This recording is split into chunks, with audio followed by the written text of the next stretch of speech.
آج کی ویڈیو میں آپ کو تربوز کے فوائد اور اس کی احتیاطی تدابیر بتائیں گے اور ساتھ میں یہ بھی بتائیں گے کہ نبی کریم صلی اللہ علیہ وآلہ وسلم نے تربوز کیسے تناول فرمایا ہے تاکہ آپ بھی افطار میں اسی طریقے پر تربوز کھا سکیں جس طریقے پر آپ صلی اللہ علیہ وآلہ وسلم نے تناول فرمایا۔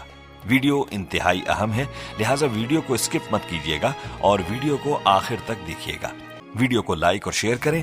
جہاں تک بات ہے کہ آپ صلی اللہ علیہ وآلہ وسلم نے تربوز نوش فرمایا ہے یا نہیں، تو احادیث سے یہ بات ملتی ہے کہ آپ صلی اللہ علیہ وآلہ وسلم نے تربوز کو کھجور کے ساتھ تناول فرمایا ہے اور اس کو کھجور کے ساتھ ملا کر کھانے کو پسند فرمایا ہے۔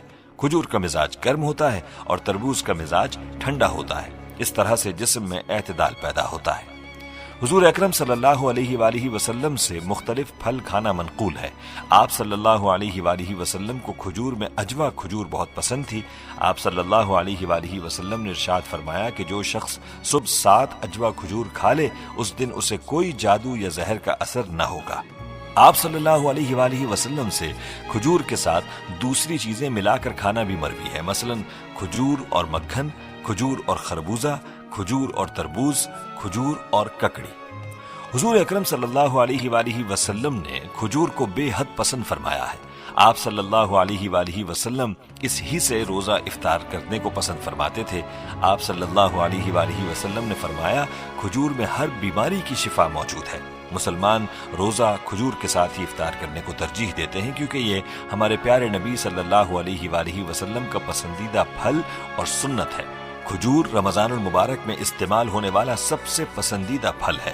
شیریں، خوش ذائقہ، زود ہضم اور توانائی سے بھرپور پھل کھجور کا استعمال رمضان المبارک میں کثرت سے کیا جاتا ہے۔ غذائیت اور کیلوریز سے بھی بھرپور ہونے کے باعث طبی ماہرین نے افطار کے ساتھ ساتھ سحری میں بھی کھجور کے استعمال کو انتہائی مفید قرار دیا ہے کیونکہ یہ روزے داروں کو دن بھر توانا رکھتا ہے۔ آپ صلی اللہ علیہ وآلہ وسلم نہ صرف افطار میں بلکہ سحری میں بھی کھجور تناول فرمایا کرتے اور فرماتے مسلمان کے لیے سحری کا بہترین کھانا کھجور ہے۔ اسی لیے چاہیے کہ آپ اپنا روزہ کھجور کے ساتھ افطار کیا کریں اور کھجور کے ساتھ تربوز بھی استعمال کیا کریں۔ اس طرح سے اتباع سنت بھی ہو جائے گی اور آپ کو تربوز کے مزے کے ساتھ اس کے فوائد بھی حاصل ہو جائیں گے۔